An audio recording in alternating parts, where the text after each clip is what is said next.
వాళ్ళని పరామర్శిస్తాడు. నేను ఒకటే చెప్తా ఉన్నా, రఘురామకృష్ణరాజు గారిని నిన్ను ఏదో మాట్లాడితే ఆయన లోపల పెట్టించి కుదగొట్టించి కాలు చేతులు ఎర్రగొట్టించి లోపల పెట్టించావే. 17 సంవత్సరాలు ముఖ్యమంత్రిగా చేసినటువంటి చంద్రబాబు నాయుడు గారి కుటుంబాన్ని భార్య గురించి మాట్లాడితే వాళ్ళకి బాధ కలగదా అని అడుగుతా ఉన్నా. ఆ రోజే నేను ఖండించాను, నేను అసెంబ్లీలో ఆ రోజే. అలాగే మన నాయకుడు పవన్ కళ్యాణ్ గారు, ఆయన గురించి మాట్లాడావు పోసాని మురళీకృష్ణ గారు. ఆయన కళ్ళైన చేస్తుంటే లక్షలాది మంది జన సైనికులు నీకు తుప్పు తుప్పుగా రాలగొట్టేవాళ్ళు. ఆయన మౌనం వహించారు. నేనైతే చెప్తా ఉన్నా, కుటుంబాన్ని అలా మాట్లాడారు కాబట్టి వాళ్ళని 9 నెలలు, ఇంకా 9 నెలల తర్వాత అరెస్ట్ చేశారు. నేనైతే గవర్నమెంట్ ఇచ్చిన మరుసటి రోజే లాఠీతో రాలగొట్టించి లోపల వేయించేవాడిని కూడా ఈ సభాగా చేసుకుంటా ఉన్నా.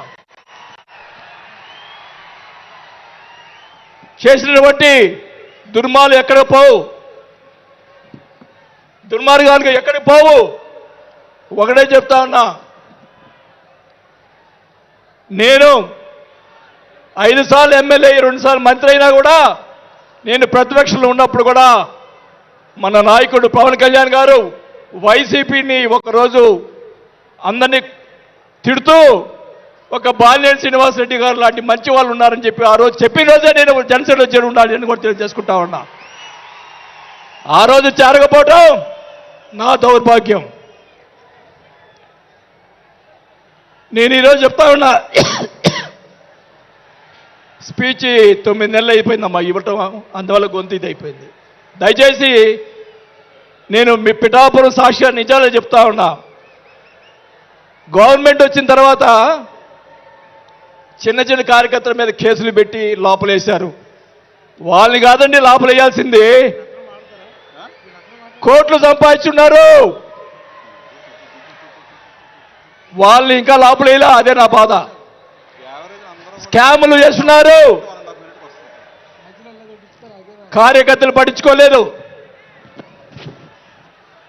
కోట్లు సంపాదించి ఈరోజు రకరకాలుగా మాట్లాడుతూ ఉన్నారు.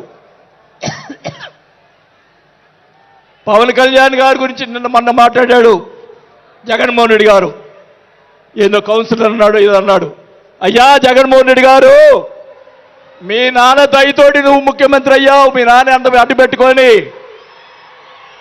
మా నాయకుడు ఇప్పుడు జనసేన నాయకుడు పవన్ కళ్యాణ్ గారు స్వశక్తితోటి ఈరోజు లక్షలాది మంది అభిమాన పాత్రులు అయ్యాడని గుర్తుపెట్టుకోవాలని కూడా తెలియజేసుకుంటా ఉన్నా. మీ నాయనతోటి వెనక ఒకసారి ముఖ్యమంత్రి అయ్యావు, ఇంకా చూద్దాం. నేను ఒకటి కూడా చెప్తా ఉన్నా, నేను పవన్ కళ్యాణ్ గారిని కలిసినప్పుడు రాశారు చాలామంది, కొన్ని పత్రికల్లో మీడియా వాళ్ళు రాశారు. ఏం రాశారు? బాలినేని గారు చాణక్యుడు, కూటమిని విడగొడతాడని చెప్పి కొన్ని పత్రికలు రాసినాయి. నేను అనుకున్నాను, నా వల్ల పవన్ కళ్యాణ్ గారికి ఇది రాకూడదు. నా ధ్యేయం, నా కోరికల్లా